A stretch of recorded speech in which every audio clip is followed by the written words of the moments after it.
Thanks for watching. Please don't to forget like, comment and share.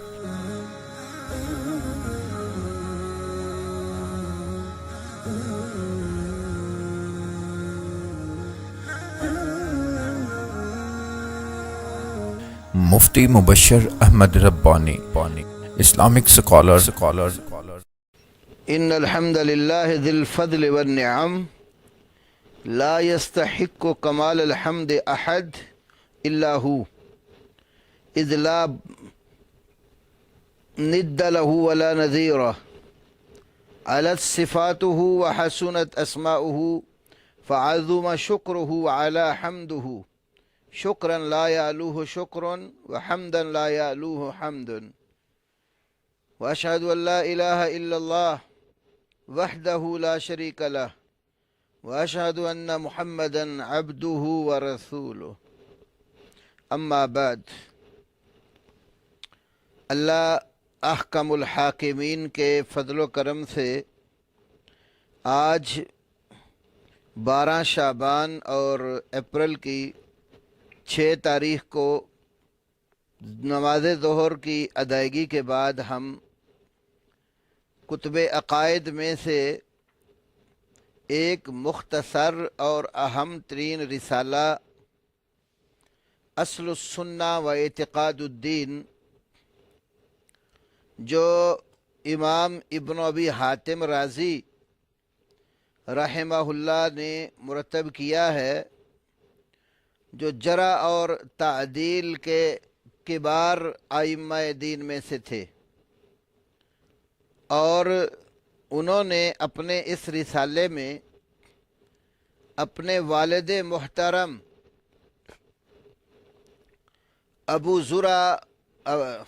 ابو حاتم رازی اور شیخ محترم ابو زرع رازی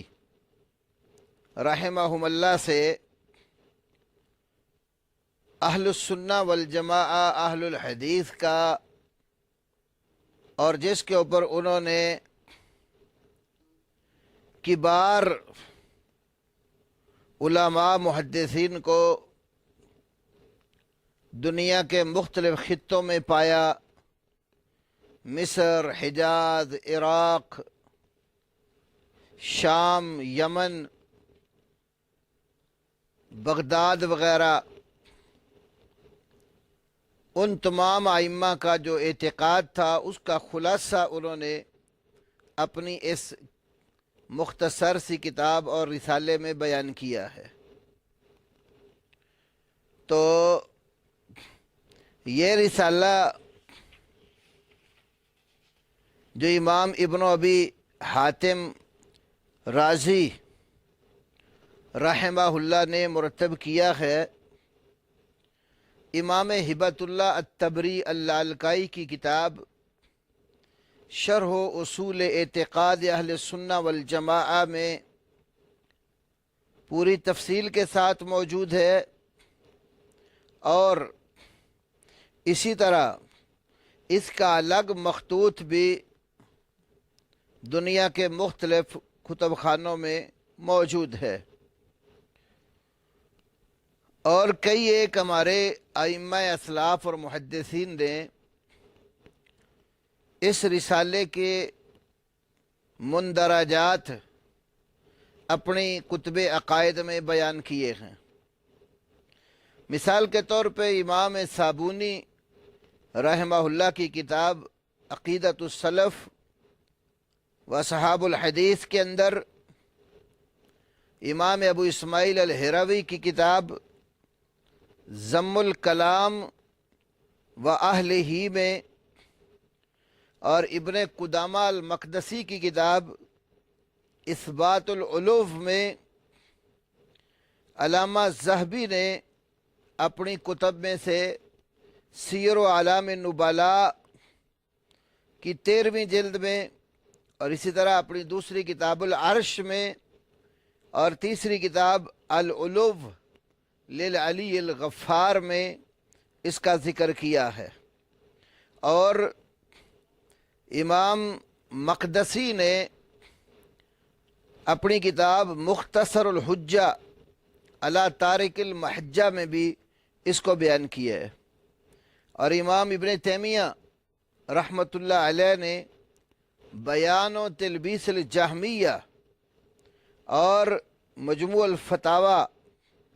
درع تعارض العقل والنقل،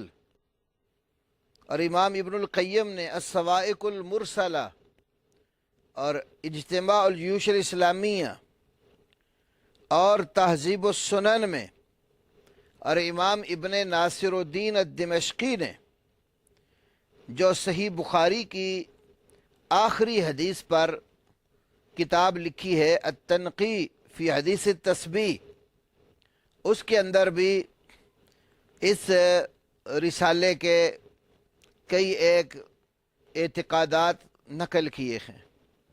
جس سے معلوم ہوتا ہے کہ یہ رسالہ محدثین کے ہاں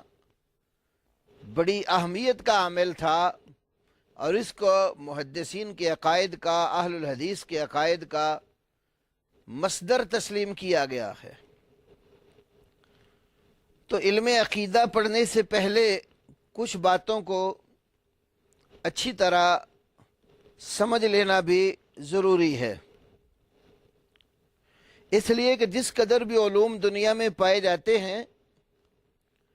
تو ان علوم کی آپس میں ایک دوسرے پر کئی جہتوں سے فضیلت ہوتی ہے، اور جس ہستی کے ساتھ اس علم کی نسبت ہوتی ہے تو اس ہستی کے اعتبار سے اس کا شرف بھی بڑھ جاتا ہے۔ جیسے خالق کے متعلقہ جو بھی علم ہوگا وہ ہر اس علم سے افضل ہوگا جو علم مخلوق کے متعلقہ ہوگا، اور ہر وہ علم جو اللہ رب العالمین کی ہستی کی طرف سے آیا ہوگا، جو اللہ کی طرف سے صادر ہوگا، وہ ان تمام علوم سے اعلیٰ اور افضل ہوگا جو مخلوقات کی طرف سے صادر ہوا، اس لیے کہ اللہ کا علم حق ہے، اس میں باطل کا ادنا سا بھی شبہ اور گمان نہیں ہے، اور جو مخلوق کا علم ہے اس میں حق بھی ہوتا ہے اور باطل بھی ہوتا ہے، اور مخلوق کے علم میں جو چیز حق پر مبنی ہوگی وہ اللہ رب العالمین کے علم سے ایک نعمت اور اللہ کا تحفہ ہوگی، کیونکہ وہ علم جو مخلوق کے پاس ہے، جس کو نعمت اور خدائی عطیہ کہا جا سکتا ہے، یا تو اللہ تعالیٰ کی نازل کردہ وحی سے اس کی پہچان ہوئی ہوگی، یا اللہ نے جو مخلوق کو فہم و فراست، عقل و دانش اور خرد عطا کیا ہوگا، اس کی وجہ سے ہوگی۔ تو ہر دو صورتوں میں حق اللہ رب العالمین کی طرف پلٹتا ہے، اور حق کی نسبت اللہ کی طرف کی جاتی ہے، باطل کی نسبت اللہ کی طرف نہیں کی جاتی۔ تو اللہ رب العالمین کی ذات، اللہ کی صفات، اللہ کے اسماء، اللہ رب العالمین کے اپنے بندوں پر حقوق، اور اللہ کی عبادت کے ساتھ بندوں کو کیا ثواب ملے گا، اور اس کی عبادت کا انکار کر کے کیا عقاب اور سزا ملے گی، جزا اور سزا کے یہ غیبی امور، اور پھر دنیا کے علم اور اس کی تدبیریں، یہ بہت ساری چیزیں ایسی ہیں جن کا خالق کے ساتھ تعلق ہے۔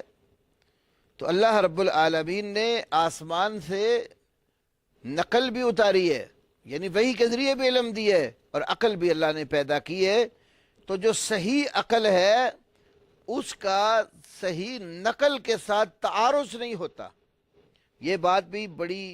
پلے سے باندھ لیں۔ صحیح نقل اور صحیح عقل، ان دو میں تضاد نہیں ہوتا، اگرچہ بعض اوقات ظاہری طور پر سمجھنے والے کو تضاد لگتا ہے، حقیقت میں اللہ رب العالمین کی طرف سے اس دونوں چیزوں میں کوئی تعارض اور تضاد نہیں رکھا گیا، اور اگر ظاہراً کہیں تضاد نظر آئے تو نقل کو عقل پر مقدم کیا جاتا ہے، کیونکہ عقل بندے کی جو ہے اس میں نقص ہو سکتا ہے، لیکن اللہ رب العالمین کی طرف سے بھیجی ہوئی نقل میں نقص نہیں ہوگا۔ تو بہت سارے لوگ یہاں بھی اس بات کو نہ سمجھنے کی وجہ سے بھی گمراہ ہوئے ہیں، وہ اپنی عقل کو نقل کے اوپر حاکم بنا کر بیٹھ جاتے ہیں۔ شیخ الاسلام والمسلمین امام ابن تیمیہ رحمہ اللہ نے ایک بڑی مفصل کتاب لکھی ہے، درع تعارض العقل والنقل۔ جو عقل اور نقل میں تعارض پیدا کرنے والے لوگ ہیں تو انہوں نے ان کا رد کیا اس کتاب میں اور سمجھایا ہے کہ صحیح نقل اور صحیح عقل میں کوئی تضاد نہیں ہوتا۔ اگر کسی وقت آدمی کو کوئی بات سمجھ نہیں آ رہی تو اس کا معنی یہ ہے کہ اس کی عقل ناقص ہے، اس کو مزید غور کرنے کی ضرورت ہے۔ اور کبھی بھی کسی دور میں بھی اپنی عقل کو شریعت کی نقول کے اوپر حاکم مت بنائیں۔ گمراہ لوگ جس قدر بھی ہوئے ہیں ان کے اعتقادات میں اور ان کے افکار میں اور نظریات میں خرابیوں کا ایک مین سبب یہ بھی ہے کہ انہوں نے اپنی عقل کو شریعت کی نقول کے اوپر ترجیح دی ہے۔ جو چیز ان کی عقل میں آ گئی اس کو مان لیا، جو چیز ان کی عقل میں نہیں آئی اس کو خلاف عقل کہہ کر رد کر دیا۔ تو اس لیے میں نے یہ ابتدائی طور پر آج آپ کو ایک مقدمہ اور تمہید کے طور پر اس کتاب کے پڑھنے سے پہلے کچھ باتیں عرض کر رہا ہوں۔ تو اللہ رب العالمین نے یہ علم اتارا ہے، تو اس لیے اللہ کی نسبت سے یہ علم اعتقاد کا، ایمانیات کا، اللہ کے اسماء و صفات کا، اللہ کے حقوق و اختیارات کا اور اس کی عبادات کا علم سب سے اشرف اور افضل علم ہے۔ تو جس قدر چونکہ اس کی نسبت اللہ رب العالمین کے ساتھ ہے، تو جب یہ اعتقادات اور ایمانیات کا علم سب سے افضل علم ہے تو اس علم کے حصول کے لیے بھی ہمیں سب سے زیادہ تگ و دو کرنی چاہیے، کیونکہ فروعات فقہیہ کا علم اس کے مقابلے میں اتنا افضل نہیں ہے جتنا یہ علم افضل ہے، کیونکہ ایمانیات اور اعتقادیات پر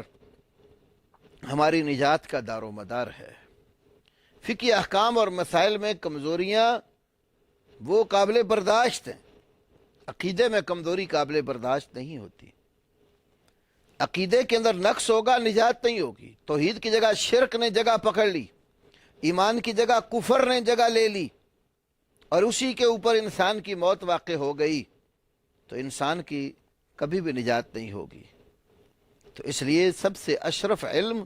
ایمان اور عقیدے کا علم ہے، اس کی اہمیت تمام دیگر علوم سے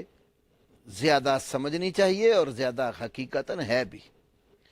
دوسری بات جو آپ کے سامنے رکھنا چاہتا ہوں وہ یہ ہے کہ شریعت اللہ نے جو رسول اللہ صلی اللہ علیہ وسلم کو دی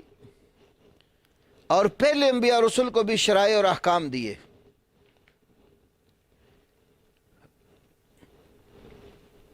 اور عبادات کے احکام بھی دیے، تو تمام انبیاء رسل علیہم الصلاۃ والتسلیم کا دین ایک ہے اور شرائع اور احکام بدلتے رہے ہیں۔ تو اللہ کی ذات، اس کی صفات اور اس کے اسماء اور اس کی توحید کا علم یہ ثابت ہے، اور اس علم کے اندر کسی بھی نبی کے دور میں کوئی تغیر اور تبدل نہیں ہوا، اور نہ ہی ان ایمانیات کے اندر کوئی نسخ جو ہے وہ اس کا دخل ہے۔ یاد رکھو، شریعت کا جو عنوان اور مضمون ہے اس کی دو قسمیں ہیں، دو۔ نمبر ایک اخبار، قصص۔ نمبر دو اوامر اور نواہی۔ اخبار اور قصص جس قدر بھی ہیں اس کے اندر نسخ کو دخل نہیں ہے۔ اگر خبروں کے اندر نسخ کو دخل دے دیں تو اس سے خبر کی تکذیب اور خبر دینے والے کی تکذیب لازم آتی ہے، اس لیے کہ جو خبر ہوتی ہے اس میں صدق اور کذب کا احتمال ہوتا ہے، صدق اور کذب کا احتمال خبر میں ہوتا ہے۔ اس لیے آپ جملہ خبریہ کو جب آپ نحو کی کتابوں میں پڑھتے ہیں تو اس میں ایک بات یہ بھی پڑھتے ہیں نا کہ اس کے کہنے والے کو سچا یا جھوٹا کہہ سکتے ہیں، لیکن جملہ انشائیہ کی جب آپ بات پڑھتے ہیں تو اس میں آپ پڑھتے ہیں کہ اس کے کہنے والے کو سچا یا جھوٹا نہیں کہہ سکتے، کیونکہ جو خبر کسی کے متعلق ہوتی ہے اس میں دونوں احتمال ہوتے ہیں، حقیقت پر مبنی ہو تو صدق کا احتمال ہے، اور خلاف حقیقت ہو تو پھر اس میں کذب کا احتمال ہے۔ تو یہ اوامر اور نواہی جو ہیں یہ انشاء کی قسم ہے، تو اس میں صدق اور کذب کا احتمال نہیں ہے۔ تو اخبار اور قصص جس قدر ہیں تو ان میں یہ دونوں احتمال ہیں۔ تو اگر یہ کہا جائے کہ یہ خبر پہلے دی گئی تھی، فلاں نبی نے یہ خبر دی اور یہ خبر جو ہے یہ منسوخ ہو چکی ہے، تو اس کا معنی یہ ہوگا کہ وہ خبر دینے والا بندہ جس نے خبر دی تھی علیہ باللہ وہ کاذب تھا اور خبر جھوٹ پر مبنی تھی۔ تو اس لیے جس نے نبیوں نے اپنی قوموں کو جو جو خبریں دی ہیں، قصص بیان کیے ہیں، ان کے اندر کوئی تغیر اور تبدل نہیں ہے، کوئی نسخ نہیں ہے۔ مثال کے طور پر اگر آپ کسی شخص کے بارے میں کہتے ہیں وہ سنتا ہے، وہ دیکھتا ہے، وہ سخی ہے، وہ مضبوط ہے یا وہ ضعیف ہے، اس کے ہاتھ ہیں، اس کے پاؤں ہیں، اس کا چہرہ ہے، اس کی زبان ہے، اس کی آنکھیں ہیں، اس طرح کی چیزیں اگر آپ کسی شخص کے بارے میں بتاتے ہیں تو بعد میں پھر آپ کہتے ہیں نہیں اس کا ہاتھ نہیں ہے،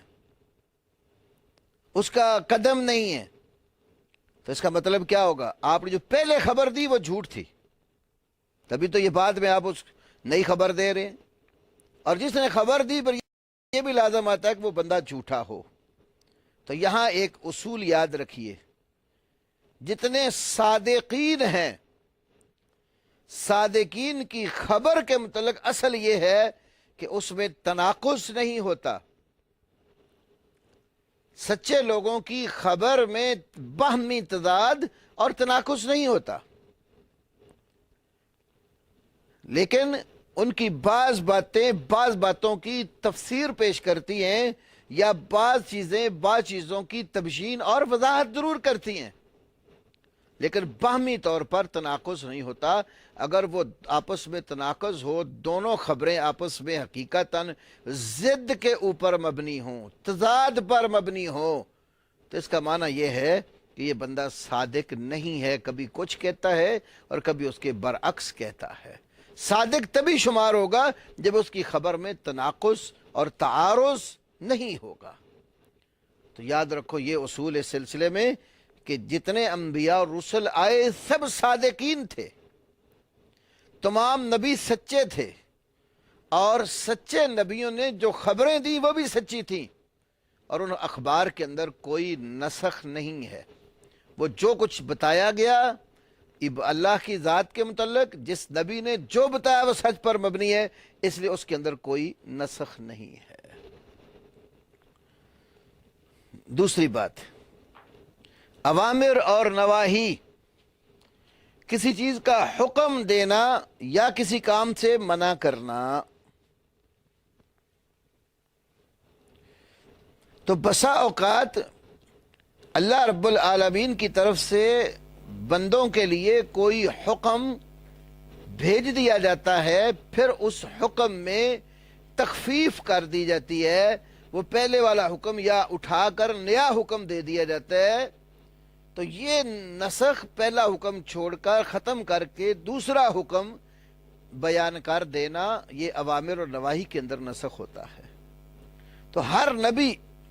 اللہ کی طرف سے اپنی امت کے لیے اوامر اور نواہی بھی لے کر آئے ہیں جس پر امت نے عمل کرنا ہوتا ہے، اور انہوں نے کچھ آنے والے یا آپس سے پہلے لوگوں کی خبریں بھی دی ہیں۔ اللہ رب العالمین کے جتنے بھی پیغمبر آئے وہ عبادات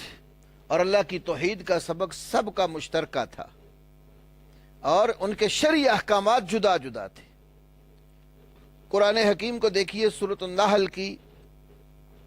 آیت نمبر 36 میں اللہ رب العالمین نے ارشاد فرمایا،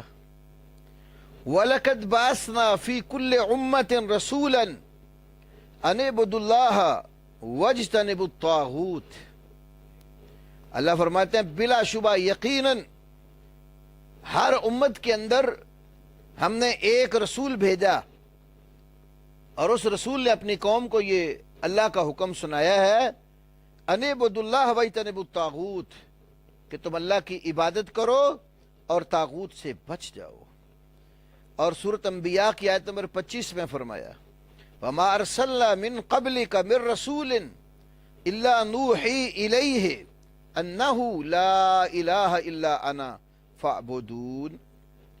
ہم نے تجھ سے پہلے جس قدر بھی رسول بھیجے ہیں، ہر رسول کی طرف یہی وحی کی ہے ہم نے کہ لا الہ الا انا فاعبدون، میرے سوا کوئی الہ نہیں ہے، تم سب میری بندگی کرو۔ اور سورہ زخرف کی آیت نمبر 45 میں فرمایا، وَاسْأَلْ مَنْ أَرْسَلْنَا مِن قَبْلِكَ مِن رُسُلِنَا، اور جتنے بھی تجھ سے پہلے ہم نے رسول بھیجے ان سے پوچھ لیجئے، اجعلنا من دون الرحمن آلہۃ یعبدون، کیا ہم نے اس رحمان کے سوا کوئی اور بھی الہ اور معبود بنائے ہیں جن کی عبادت کی جائے؟ تو قرآن حکیم کی یہ آیات بینات بڑا واشگاف طور پر واضح کر رہی ہیں کہ جتنے نبی اور رسول آئے سب اللہ کی عبادت اور اس کی توحید کا حکم لے کر آئے، تو اللہ کی بندگی اور اس کی توحید یہ تمام انبیاء رسول کا دین تھا۔ تو توحید اور عبادت یہ سب نبی مشترکہ تھے اس میں، البتہ ان کی جو شرائط تھیں وہ مختلف تھیں۔ اس سلسلے میں نبی کریم صلی اللہ علیہ وسلم کا ایک ارشاد گرامی صحیح بخاری میں 3442 اور 3443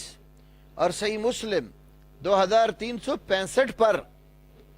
یہ ارشاد گرامی موجود ہے۔ سیدنا ابو ہریرہ رضی اللہ تعالی عنہ حدیث بیان کرتے ہیں کہ نبی کریم صلی اللہ علیہ وسلم نے ارشاد فرمایا، الانبیاء اخوۃ لعلات امہاتہم شتیٰ ودینہم واحد، کہ انبیاء رسل یہ اللاتی بھائی ہیں، ان کی مائیں جدا جدا ہیں اور دین ان کا ایک۔ امہات سے مراد مائیں جو میں نے ترجمہ کیا، مراد اس سے شرائع ہیں کہ ان کی شریعتیں مختلف ہیں، شرعی احکام جدا جدا ہیں اور دین سب کا ایک ہے۔ اور جس نے انبیاء سابقین میں سے کسی ایک کی بھی تکذیب کی تو یاد رکھیے اس نے تمام انبیاء رسل علیہم الصلاۃ والتسلیم کی تکذیب کی۔ قرآن پاک میں اللہ رب العالمین نے نوح علیہ الصلاۃ والتسلیم کا ذکر کیا۔ اب قوم نوح کی طرف صرف اللہ نے ایک ہی پیغمبر بھیجے، سیدنا نوح علیہ السلام۔ تو اس قوم نے نوح علیہ السلام کی تکذیب کی تو قرآن حکیم میں اللہ نے ذکر کیا، کذبت قوم نوح المرسلین، قوم نوح نے رسولوں کی تکذیب کی، حالانکہ رسول تو ان کی طرف ایک ہی بھیجے گئے تھے۔ تو یہاں سے معلوم ہوتا ہے کہ ایک رسول کی تکذیب تمام رسولوں کی تکذیب ہے۔ تو اس لیے جو عقیدہ توحید ہے اور جو ایمان ہے، یہ ایسی چیز ہے جو ہر نبی اور ہر رسول نے بیان کی ہے۔ شرعی احکام اگرچہ جدا جدا رہے ہیں، اوامر اور نواہی مختلف انبیاء رسول کو اللہ نے مختلف عطا کی، اور قرآن میں بھی سورۃ مائدہ کی 48 نمبر آیت کریمہ میں فرمایا، لِكُلٍّ جَعَلْنَا مِنْكُمْ شِرْعَةً وَمِنْهَاجًا، ہم نے تم میں سے ہر ایک کے لیے اس کا راستہ اور اس کی شریعت ہر ایک کے لیے اللہ ہم نے مقرر کر رکھی ہے۔ تو یہاں سے یہ ایک بات سمجھ آئی کہ شرائع تو مختلف تھیں، اوامر اور نواہی تو مختلف تھے، لیکن دین توحید، ایمانیات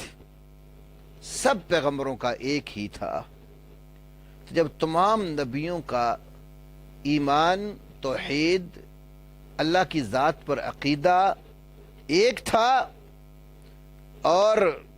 اس عقیدے کو سیکھنا اور اس کے مطابق عمل کرنا سب کے لیے ضروری ہوا،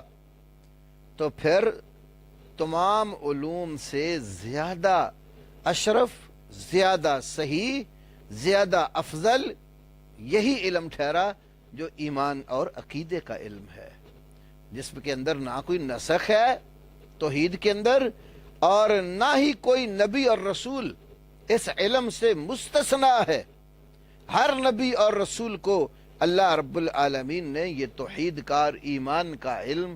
اللہ کی بندگی کا حکم دے کر اس دنیا میں بھیجا ہے۔ اور اللہ رب العالمین نے انبیاء اور رسل علیہم الصلاۃ والتسلیم کو دنیا کی طرف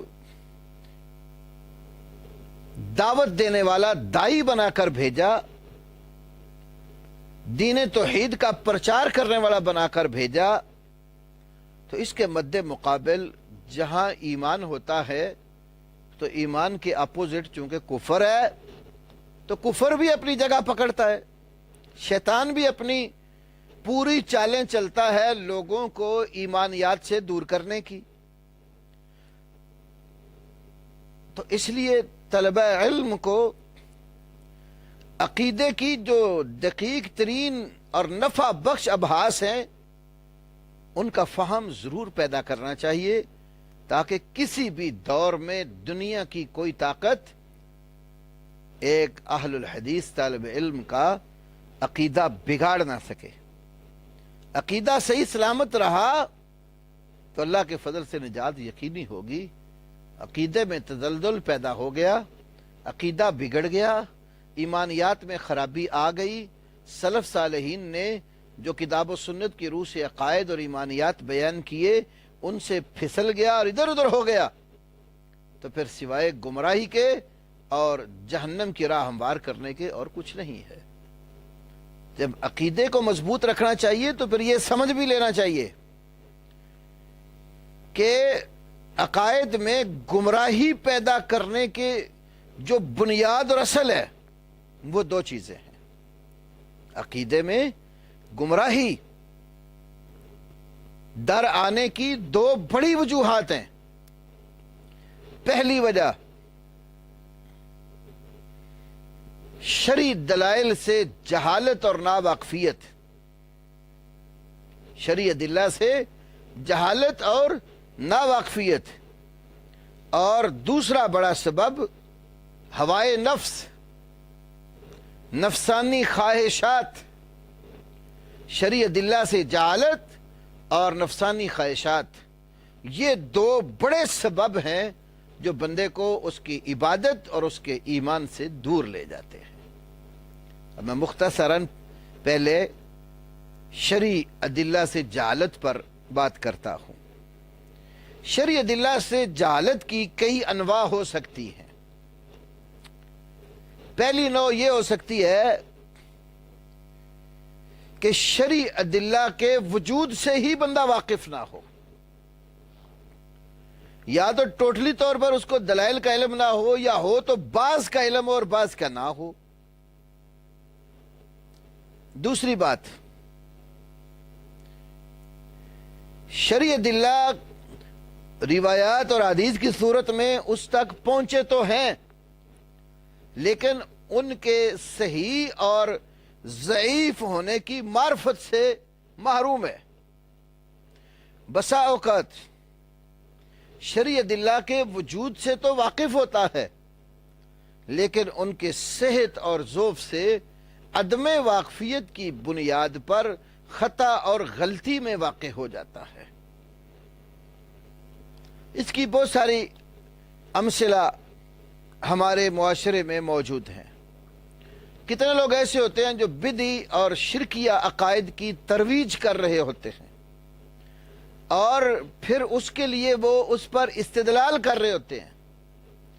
لیکن جس چیز سے وہ استدلال کر رہے ہوتے ہیں اس چیز کی اصلیت اور حقیقت سے یا تو وہ لا علم ہوتے ہیں یا پھر وہ متجاہل بن کر تجاہل عارفانہ سے کام لیتے ہیں۔ چلتے ہوئے لگے ہاتھ میں ایک مثال بھی آپ کو دے دیتا ہوں، بہت ساری امثلہ ہے اس کی، لیکن ایک مثال میں ابھی آپ کے سامنے رکھتا ہوں۔ پچھلے دنوں پاکستان کی فضاؤں میں بعض شرکیہ عقائد کے حاملین افراد نے اپنے آپ کو موحدین کی صف میں شمار کرنے کے لیے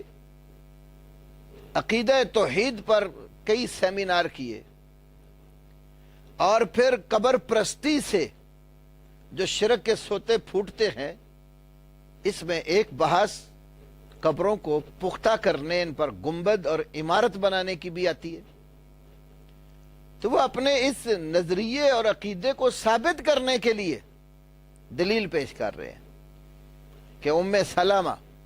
رضی اللہ تعالی عنہا کی قبر کے اوپر پورا گھر بنا ہوا تھا، اور دلیل کہاں سے دے رہے؟ امام عمر ابن شبہ نے اپنی کتاب تاریخ المدینہ المنورہ کے اندر اس کا ذکر کیا ہے۔ مجھے کئی لوگوں نے وہ سوال بھیجا، میں نے بڑی ڈیٹیل کے ساتھ اس پر گفتگو کی ہوئی ہے، فضائل صحابہ کانفرنس بیگم کوٹ میں بھی، اور اس کے علاوہ بھی ایک دو جگہوں پر موقع بنا، لیکن آج تک ہماری اس بات کا کسی مائی کے لال نے جواب نہیں دیا۔ تو میں نے جب اس کتاب کو دیکھا تو اس کی سند میں عبدالعزیز بن عمران ایک راوی تھے، خود صاحب کتاب نے ہی اس راوی پر ایک ورقہ آگے جائیں تو اس کے اوپر جرح کی ہوئی ہے۔ اب لوگ وہاں سے روایت پہلے سے پیش کر رہے ہیں اور آگے سے یا تو جاہل ہیں کہ آگے اس کے اوپر کلام ہے، یا پھر ہٹ دھرمی اور ضد اور تجاہل عارفانہ برتے ہوئے قوم کو گمراہ کر رہے ہیں۔ تو بسا اوقات دلیل کی صحت کا ہی لوگوں کو پتہ نہیں ہوتا، یا پتہ ہوتا ہے تو جان بوجھ کر ضد اور ہٹ دھرمی میں ایسا کرتے ہیں۔ تو گمراہی کے اسباب میں سے پہلا سبب بیان کر رہا ہوں، شرعی ادلہ سے جہالت اور ناواقفیت۔ تو ایک نو میں نے یہ بیان کی، ہو سکتا ہے وہ شرعی دلیل کے وجود سے ہی واقف نہ ہو، دوسری صورت واقف تو ہو لیکن اس کی صحت اور ذوف کے بارے میں اس کو پتہ نہ ہو، اور تیسری صورت صحت و ذوف کا بھی پتہ ہو لیکن اس شرعی دلیل کی مراد اور اس کے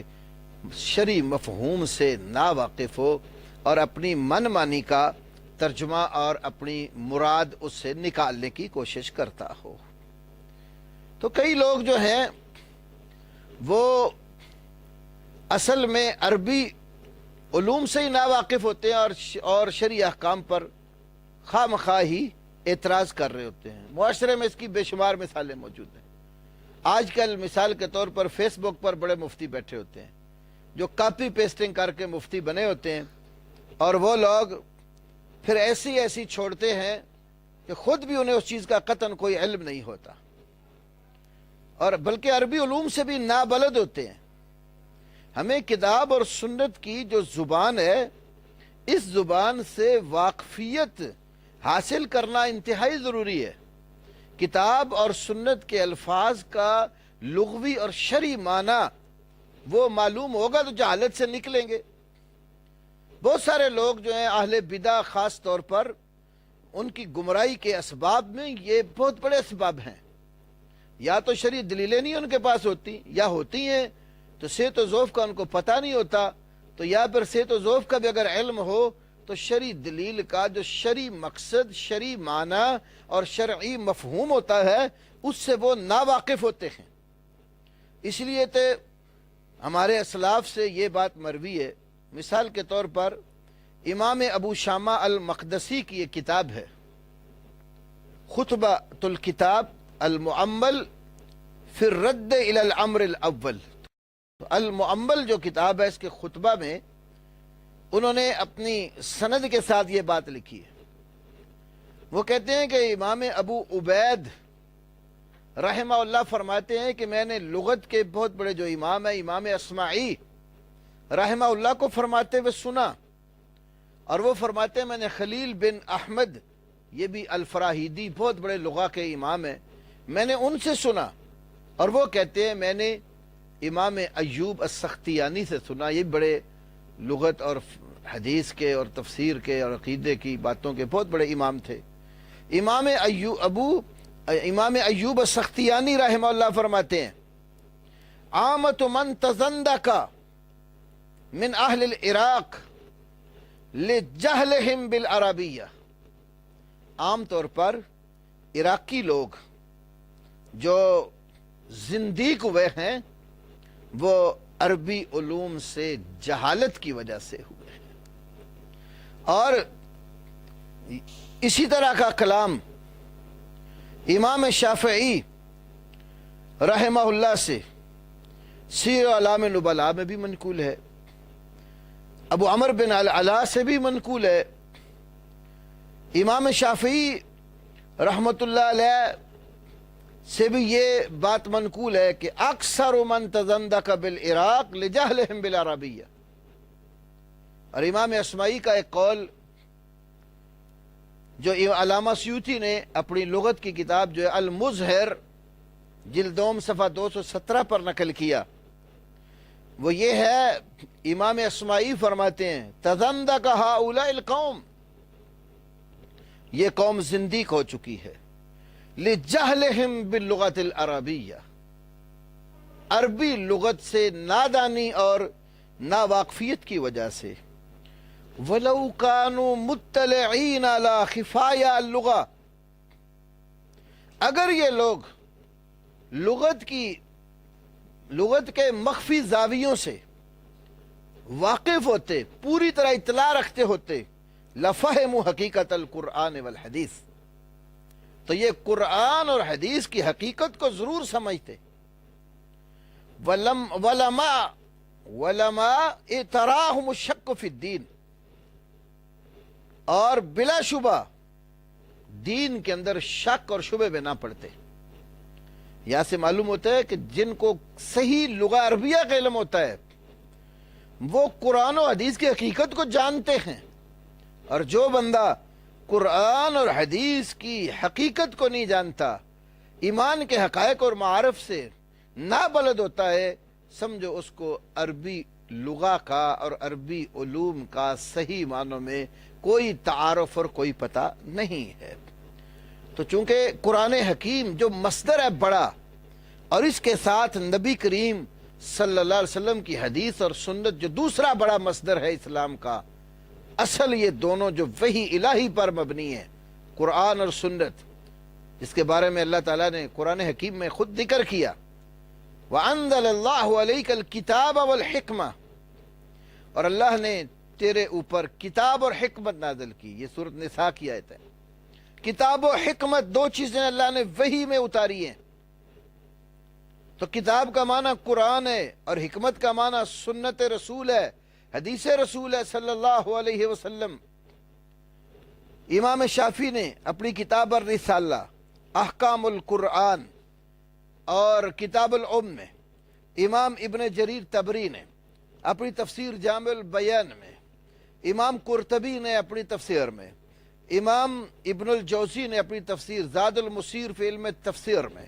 امام فخر الدین رازی نے تفسیر کبیر میں، اسی طرح تفسیر راغب میں، اور امام ابن القیم نے احتمال جیوش الاسلامیہ میں، امام ابن کثیر نے اپنی تفسیر میں، اور اس کے ساتھ علامہ سیوطی نے الامر بالاتباع والنہی عن الابتداء میں، امام عبد الرزاق نے تفسیر عبد الرزاق میں، امام بخاری نے صحیح بخاری کتاب التفسیر سورۃ الاحزاب آیت کریمہ وَاذْكُرْنَ مَا يُتْلَى فِي بُيُوتِكُنَّ مِنْ آیَاتِ اللَّهِ وَالْحِکْمَةِ، اس آیت کی تفسیر میں الحکمہ کا معنی السنہ لکھا ہے۔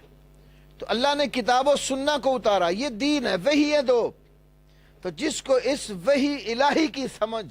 آ گئی، سمجھو وہ عربی علوم کو جانتا ہے، اور جو اس وحی الہی کو سمجھ نہیں سکا، اس کے حقائق سے واقف نہیں ہو سکا، وہ جتنا مرضی عربی کا دعویٰ کرتا پھر سمجھو اس کو عربی علوم کی صحیح معنوں میں کوئی واقفیت نہیں ہے۔ اور اللہ رب العالمین نے وحی کو سمجھنے کے لیے لغت اور زبان کی سلامتی کھول کر بیان کی ہے۔ جتنے بھی نبی اور رسول اللہ پاک نے قوموں کی طرف بھیجے ہیں ہدایت کے لیے، تمام انبیاء اور رسل علیہم الصلاۃ والتسلیم کو جس قوم کی طرف بھی بھیجا اس قوم کی زبان میں بھیجا ہے۔ سورۃ ابراہیم کی 4 آیت کریمہ آپ ملاحظہ کریں۔ اللہ احکم الحاکمین کا فرمان ہے، وَمَا أَرْسَلْنَا مِن رَّسُولٍ إِلَّا بِلِسَانِ قَوْمِهِ لِيُبَيِّنَ لَهُمْ فَيُضِلُّ اللَّهُ مَن يَشَاءُ وَيَهْدِي مَن يَشَاءُ وَمَا أَرْسَلْنَا مِن رَّسُولٍ، اور ہم نے کوئی بھی رسول نہیں بھیجا إِلَّا بِلِسَانِ قَوْمِهِ مگر اسی قوم کی زبان میں بھیجا ہے، لِيُبَيِّنَ لَهُمْ تاکہ وہ رسول ان کے لیے کھول کھول کر بیان کر دے، فَيُضِلُّ اللَّهُ مَن يَشَاءُ وَيَهْدِي مَن يَشَاءُ، اس کھول کر بیان کرنے کے بعد جسے چاہے اللہ گمراہ کر دے اور جسے چاہے ہدایت دے دے، یعنی واضح ہونے کے بعد جو مان جاتا ہے اللہ اس کو ہدایت اور رشد سے نوازتا ہے، اور جو واضح ہونے کے بعد تسلیم نہیں کرتا اللہ رب العالمین اس کو گمراہ کر دیتا ہے۔ اور رسول اللہ صلی اللہ علیہ وسلم کو بھی اللہ نے اسی خالص عربی زبان میں، جو اس وقت قوم کی زبان عربی تھی، خالص عربی زبان میں وحی دے کر بھیجا ہے۔ تو یہ جو وحی پہلے نبیوں کو دی وہ انہی کی قوم کی زبان میں تھی۔ کیوں تھی؟ تاکہ ان کی زبان میں پیغمبر بات کرے اور وہ قوم اپنے ہی زبان میں اس بات کو اچھے طریقے سے سمجھ لے۔ اس پر بے شمار مفسرین کے حوالہ جات ہیں کہ قوم کی زبان میں رسول کیوں بھیجے، تاکہ وہ قوم اس رسول سے بات کو سمجھے۔ اور میں نے ان کا ایک معتد بہی حصہ اپنی کتاب مسئلہ تکفیر اور اس کے اصول اور ضوابط، اپنے اس کتاب میں نے بہت سارے مفسرین کے اس آیت کی تفسیر میں حوالہ جات نقل کیے۔ تقریباً سب کا اتفاق ہے کہ ہر نبی اور رسول کو جو اللہ نے بھیجا تو اس قوم کی زبان میں اس لیے بھیجا تاکہ وہ قوم اس زبان میں بات کو سمجھے۔ تو رسول اللہ صلی اللہ علیہ وسلم کا معاشرہ عربی تھا، جس دور میں آپ آئے لوگوں کی زبان عربی تھی، تو اللہ نے قرآن حکیم کو فصیح عربی زبان میں نازل کیا، جیسے سورۃ شعراء میں فرمایا، نزل بہ الروح الامین علی قلبک لتکون من المنذرین بلسان عربی مبین۔ اس وحی کو روح الامین لے کر اترے تمہارے دل کے اوپر تاکہ تم ڈرانے والے لوگوں میں سے ہو جاؤ، اور کس زبان میں؟ عربی مبین، کھلم کھلی اور واضح اور فصیح و بلیغ جو عربی زبان ہے اللہ نے اس میں اس کو بھیجا ہے۔ اور سورۃ احقاف کی آیت نمبر 12 میں فرمایا، وَهَذَا كِتَابٌ مُصَدِّقٌ لِسَانًا عَرَبِيًّا لِيُنذِرَ الَّذِينَ ظَلَمُوا وَبُشْرَى لِلْمُحْسِنِينَ، یہ کتاب ہے مصدق، تصدیق کرنے والی ہے، لسانا عربیہ، ہم نے اس کو عربی زبان میں اتارا ہے، لِيُنذِرَ الَّذِينَ ظَلَمُوا، تاکہ ان لوگوں کو ڈرائیں جنہوں نے ظلم کیا، بشرا للمحسنین، اور احسان کرنے والوں کے لیے اس میں بشارت ہے۔ تو یہاں ایک بات یاد رکھیے، عربی زبان کے ساتھ واقفیت پیدا کرنا انتہائی ضروری ہے، اور اس کے شرعی مدلولات کو سمجھنے کے لیے اللہ نے جو ہمارے نبی محمد کریم صلی اللہ علیہ وسلم کو یہ وحی دے کر بھیجا، تو اس پیغمبر کی بیان کردہ قولی اور عملی تشریح جو حدیث اور سنت کی صورت میں آج امت مسلمہ کا پاس محفوظ ہے، اس کو ساتھ رکھنا انتہائی ضروری ہے۔ شرعی معنی کے لیے محض لغت کافی نہیں ہوتی، اس کی کئی ایک امثلہ کتاب و سنت کے اندر موجود ہیں، جس طرح کہ صحیح بخاری 1916 نمبر اور مسلم 1090 نمبر پر حدیث ہے، عدی بن حاتم رضی اللہ تعالی عنہ بیان کرتے ہیں لما نزلت حتی یتبین لکم الخیط الابیض من الخیط الاسود، جو سورۃ بقرہ کی 187 نمبر آیت ہے، جب یہ آیت کریمہ نازل ہوئی کہ اس وقت تک کھاؤ اور پیو یہاں تک کہ تمہارے لیے سفید داغا سیاہ داغے سے کھل کر واضح ہو جائے، تو عدی کہتے امدت الی اقال اسود و الی اقال ابیض، میں نے سفید اور سیاہ اقال اور رسیاں جو ہیں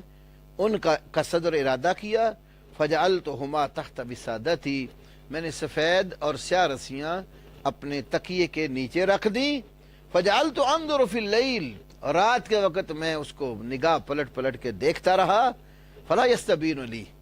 تو میرے لیے وہ کھل کر آپس میں واضح نہ ہوئی، فغدوت علی رسول اللہ صلی اللہ علیہ وسلم، پھر صبح سویرے اٹھ کر میں اللہ کے رسول صلی اللہ علیہ وسلم کی خدمت میں حاضر ہوا، فذکرت لہ ذلک،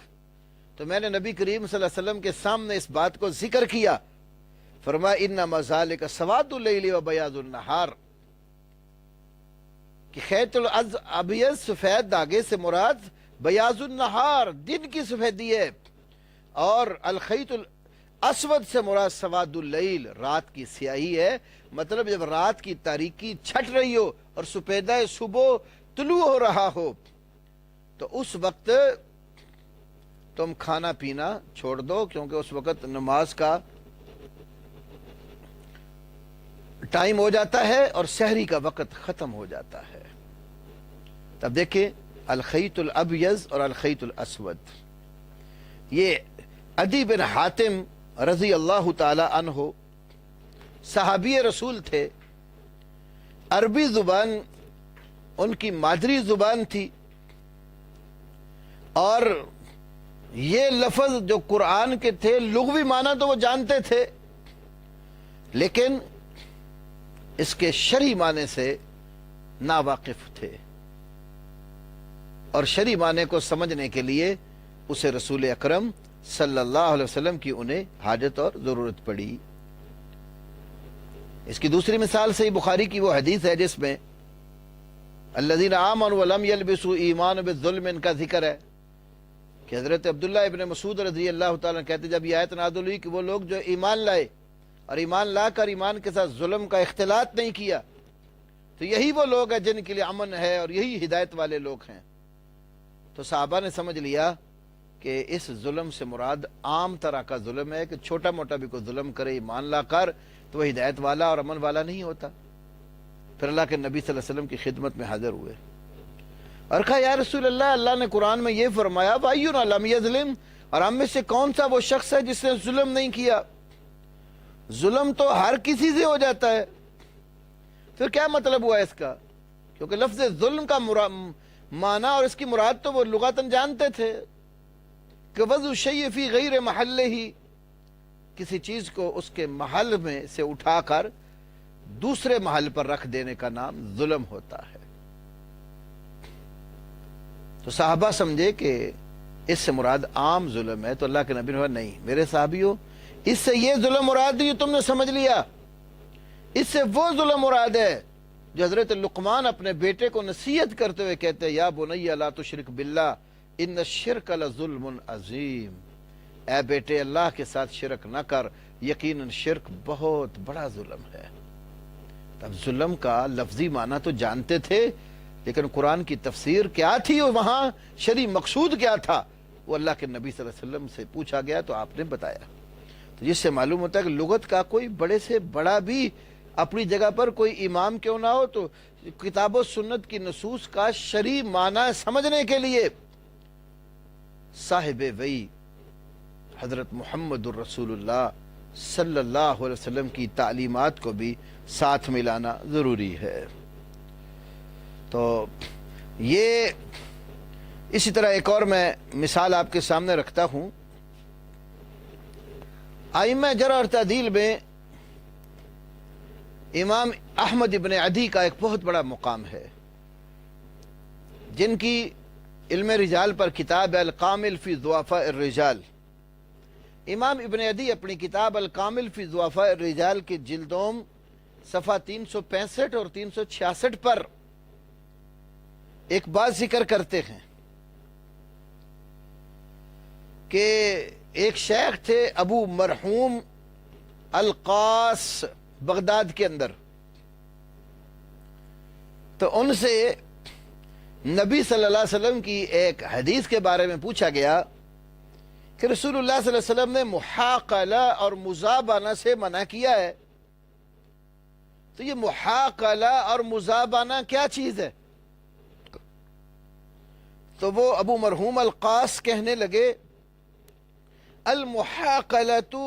حلق الثیاب عند السمسار، کہ محاقلہ سے مراد یہ ہے جس وقت بولی دیتے ہیں نا، بولی دیتے وقت کپڑے جو ایک دوسرے کے پھاڑتے ہیں تو کپڑے پھاڑنا، حلق کرنا، یہ مراد ہے۔ والمزابنۃ ان تسمی اخاک المسلم زبونا، تم اپنے مسلمان بھائی کو زبون کا نام دے دو۔ زبون خریدار اور گاہک کو بھی کہتے ہیں، اور زبون جو ہے وہ معاملے سے پہلو تہی کرنے والے کو بھی کہتے ہیں۔ تو انہوں نے محاقلہ اور مزابنہ کا لغوی معنی جو ہے نا وہ کر کے تو مفہوم اور ذکر کر دیا، حالانکہ ایک ادنا سا فقیہ بھی یہ بات جانتا ہے کہ محاقلہ سے، مزابنہ سے مراد یہ جو ایک ہی جنس کی معلوم چیز کو اسی جنس کی مجہول چیز کے بدلے میں بیچنا ہے، اور اس کا خاص استعمال یہ ہے کہ کوئی شخص اپنے باغ کے پھل کو بیچتا ہے۔ اس طرح اگر وہ کھجور کا ہے تو خشک کھجور جس کا ماپ اور تول پورا ہے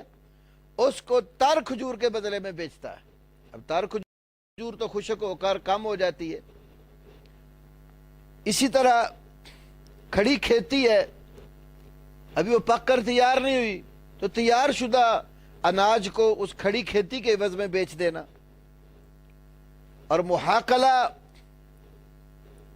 ابھی گندم جو ہے وہ اپنے خوشوں کے اندر ہی ہے تو کھڑی کھڑی اس کا سودا کر دینا، اب پتہ نہیں وہ کتنی گندم نکلتی ہے، وہ مجہول چیز ہے۔ تو اس طرح یہ محاقلہ اور مزابنہ کے شرعی معنی کتب حدیث میں موجود ہیں، لیکن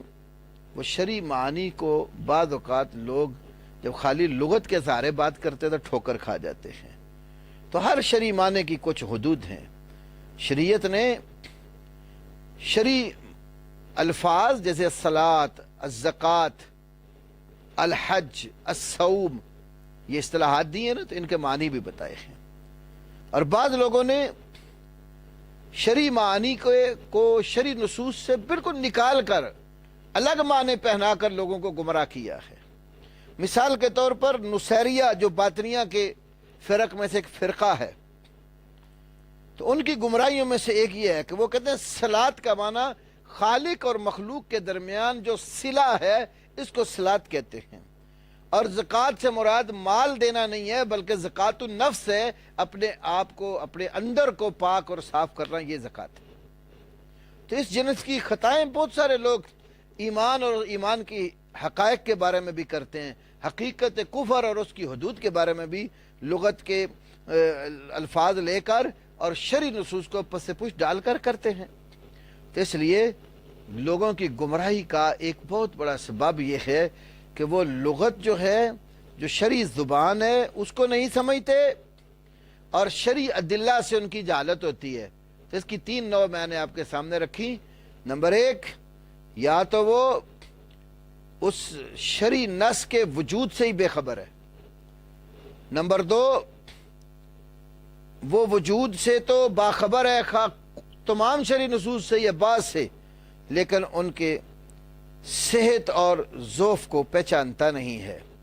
اور نمبر 3، اگر صحت اور ضعف بھی پہچانتا ہے تو بعض اوقات ان کے معنی اور مراد سے ناواقف ہوتا ہے۔ تو یہ جہالت جو ہے شرعی نصوص کے وجود کی، شرعی نصوص کے صحت و ضعف کی، اور شرعی نصوص کے معانی اور مفاہیم اور مراد کی جہالت، یہ انسان کو اس کے عقائد میں بھی خرابیاں پیدا کرتی ہے اور اس کے دیگر احکامات کے اندر بھی اس کو راہ راست سے دور لے جاتی ہے۔ اور دوسرا بڑا سبب ہے وہ ہے ہوائے نفس۔ انسان اپنی خواہشات کا پیروکار بن جائے، شرعی نصوص کو اپنی خواہش کے تابع بنانے کی کوشش کرتا ہے،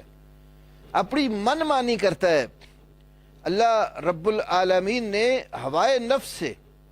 رسول پاک صلی اللہ علیہ وسلم کو کئی مقامات پر باخبر کیا ہے۔ مثال کے طور پر سورہ بقرہ کی 145 نمبر آیت کریمہ میں فرمایا وَلَنِ اتَّبَعْتَ أَهْوَاءَهُمْ مِن بَعْدِ مَا جَاءَكَ مِنَ الْعِلْمِ إِنَّكَ إِذًا لَّمِنَ الظَّالِمِينَ، اور البتہ اگر آپ نے اپنے پاس علم آ جانے کے بعد ان کی خواہشات نفس کی پیروی کی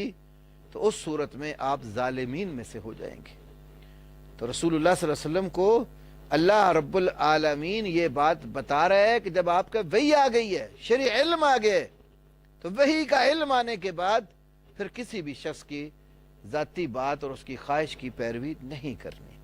اور اللہ کے نبی کو اللہ رب العالمین نے ایک اور مقام پر سورہ صاد کی 26 نمبر آیت میں فرمایا وَلَا تَتَّبِعِ الْهَوَىٰ فَيُضِلَّكَ عَن سَبِيلِ اللَّهِ، ہوا اور خواہش کے پیچھے مت چلے، ورنہ یہ آپ کو اللہ کی راہ سے دور کر دے گی۔ تو اس لیے اللہ نے اپنے نبی کو خواہشات نفس سے بچایا، اور نبی جب بھی بولتے تھے تو ہوائے نفس سے نہیں بولتے تھے، جس طرح سورہ نجم کی 3 آیت میں ہے وَمَا يَنْتِقُ عَنِ الْهَوَىٰ إِنْ هُوَ إِلَّا وَحْيٌ يُوحَىٰ، پیغمبر ہوا سے، خواہش نفس سے نطق نہیں کرتا۔ پیغمبر جب بھی بولتا ہے وہ اللہ تعالیٰ کی وحی کے ساتھ بولتا ہے۔ تو نفسانی خواہشات، اب ہم دیکھیں جتنے بھی گمراہ فرقے، ہر کوئی اپنی مرضی کا ترجمہ، اپنی مرضی کی تفسیر کر رہا ہوتا ہے، احادیث کا معنی اور مفہوم بگاڑ رہا ہوتا ہے، بلکہ کئی لوگ جنہوں نے طے کر رکھا ہوتا ہے کہ ہم ایک امام ہم نے مقرر کر لیا، جو امام کی طرف سے بات ہے کہ اس کو لیں گے، اس کے خلاف کا آیت ہو، حدیث ہو، صحابہ کے آثار ہو، ماننے کو تیار نہیں ہوتے، بلکہ وہ آیات اور حدیث سے استدلال کو وہ کفر قرار دے رہے ہوتے ہیں۔ جس کی مثال آپ بریلوی عالم مفتی احمد یار خان نعیمی کی کتاب جا الحق سے تقلید کے چیپٹر سے لے سکتے۔ اس نے وہاں لکھا ہے کہ ائمہ اربعہ سے باہر نکل کر بات کرنا تو گمراہ ہونا ہے، خواہ وہ بات قرآن کے مطابق ہو، خواہ وہ بات حدیث رسول کے مطابق ہو، خواہ وہ بات کسی صحابی کے قول اور اثر کے مطابق ہو۔ تو اس طرح کی باتیں کرنے والے کہ قرآن کے مطابق بھی بات ہو تو ائمہ اربعہ سے نکل کر آئے تو مانیں گے، حدیث ان سے ہو کر آئے تو مانیں گے، اور صحابہ کے آثار ان کی طرف سے ہو کر آئے تو مانیں گے، ورنہ گمراہی اور کفر ہوگا۔ ان کے ظاہری معنی لینے کو وہ کفر سمجھتے ہیں۔ تو اس طرح کے لوگ جنہوں نے شرعی نصوص کو اپنی ہوا اور خواہشات کی بھینٹ چڑھایا ہے، خود بھی گمراہ ہوئے ہیں اور انہیں لوگوں کو بھی گمراہ کیا ہے۔ تو اس لیے میرے بیٹو، یہ چند ایک میں نے تمہیدی باتیں آپ کے سامنے رکھی ہیں۔ ایک تو گمراہی کے 2 بڑے سبب، شرعی نصوص سے ناواقفیت، اور دوسرا ہوائے نفس۔ اور اسی طرح شرعی نصوص کے معنی کو سمجھنے کے لیے عربی زبان اور ان کی مراد رسول اللہ کی لائی شرع سے کے مطابق رکھنی، اور اس کے ساتھ ساتھ یہ علم شریعت کا سب سے اعلیٰ اور افضل علم ہے، جس میں اللہ کے اوپر ایمان، اللہ کے اسماء و صفات اور اس کی توحید کا بیان ہے، چونکہ یہ تمام نبیوں کا مشترکہ دین ہے اور اس کے اندر کوئی نسخ نہیں ہے، اخبار میں کوئی نسخ نہیں ہوتا۔ ہاں، لوگوں کے جو شرعی احکام دیے وہ اللہ تعالیٰ مختلف امتوں کے لیے الگ الگ، کسی امت کو کوئی حکم دیا اور کسی کو کوئی دیا، وہ شرائع چینج ہوتی رہی۔ دین تمام انبیاء کا ایک تھا، اور وہ دین اللہ کی وحی پر مبنی تھا اور توحید اور ایمان اور عقیدے پر مبنی ہے۔ تو اللہ رب العالمین ہمیں صحیح معنوں میں ایمان اور عقیدے کو سمجھنے اور اس پر عمل پیرا ہونے کی توفیق عطا کرے۔ باقی سبق انشاءاللہ جو ڈیٹیل دی آپ کو اس کے حساب سے ہوں گے۔ آج میں نے چند ابتدائی اور تمہیدی باتیں یہ رسالہ پڑھنے سے پہلے آپ کے سامنے رکھی ہیں۔ انشاءاللہ اگلے سبق میں ڈائریکٹ آپ کا رسالہ شروع ہو جائے گا۔ آخر دعوانا الحمد للہ رب العالمین.